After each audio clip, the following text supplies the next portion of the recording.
A sliver of hope. Frantic scuffling rattles the boards above my head, and a cacophony of growls and groans echo from outside the cellar in which I am now hiding. Their exchange is unintelligible, but its tone is undoubtedly one of anger. The demons have found one of their own, a temple of evil now a lifeless heap thanks to my blade. Several low grunts and a muted thud must mean they are moving the body. I clasp the blade in my hand, ready to attack, but the latch doesn't open. Their muffled groans now turn to satiated moans, marked by slurping and the smacking of lips. I cringe, clasping the sides of my head. A silent scream sends a pounding rush of blood through my ears. I can't bear to listen to them feasting on my child. She was innocent, a sacrifice. She should not be a source of pleasure for these hideous creatures. A beastly roar cuts through my anguish. Seacrum is here. Hissing, screeching, and the snapping of bones, sharp blades cutting through the air. Soon there is near silence, only a faint panting. She is here. The voice is low, commanding, confident, safe. For an instant I am relieved. The door opens and daylight cascades down the cellar steps, illuminating a stream of fresh demon blood trickling over the cold stone. I begin my ascent, and Seacrum extends his paw. I take it, and with an unnatural strength, he hoists me over the crimson pool at the threshold and sets me down in front of himself. Thick fur the color of a burning sky coats his entire body, covered only by a breastplate smeared with blood.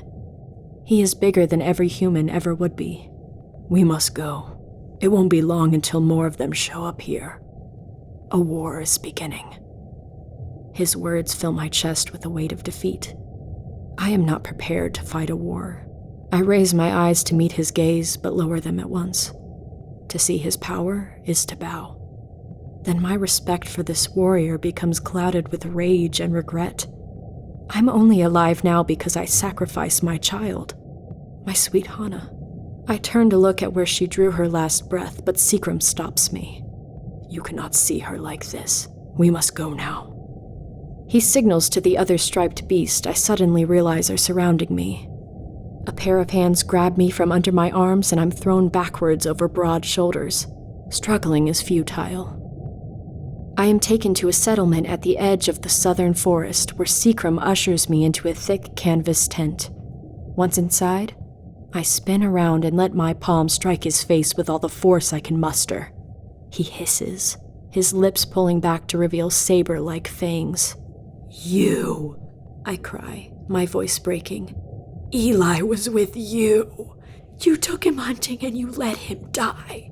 You're supposed to be the greatest of your race. Why couldn't you save him? His eyes narrow into cold slits. Let him die?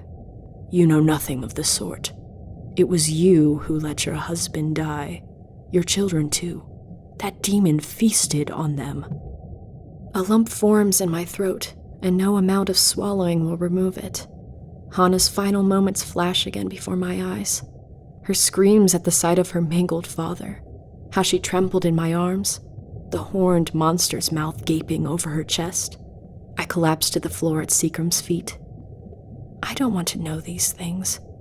I don't want to be reminded of what I've done. We need you to be strong. The demonic influence is growing, and their evil had already seeped into your village. Your family was not safe. My voice is hoarse. I no longer have a family. Kneeling, Seacrum places a heavy hand on my shoulder. You do with us. I remain silent, letting Seacrum's words sink into my soul. A sliver of hope found. I rise. Outside the tent, the noble felines are working swiftly, efficiently. Bows are being strung, arrows sharpened. I scan their faces as they prepare for battle. They are regal in their armor. There is no sign of fear. Seacrum leads me over to a blacksmith. Orange sparks fly off the anvil with each deafening strike of his hammer. Noticing us approach, he lowers his mask and raises the weapon for us to see. The blade is long and slightly curved. wider than any I'd seen in our village. It's meant to cut through anything standing in its way. Seacrum motions for me to take it. It's yours. You're good with knives and you'll be great with this. I reach out my hand. I want the sword to make me feel safe, but I don't have time to wonder if it will. A shriek pierces the air, sending a shudder down my spine. I turn to Seacrum. He sets his jaw. The demons are here.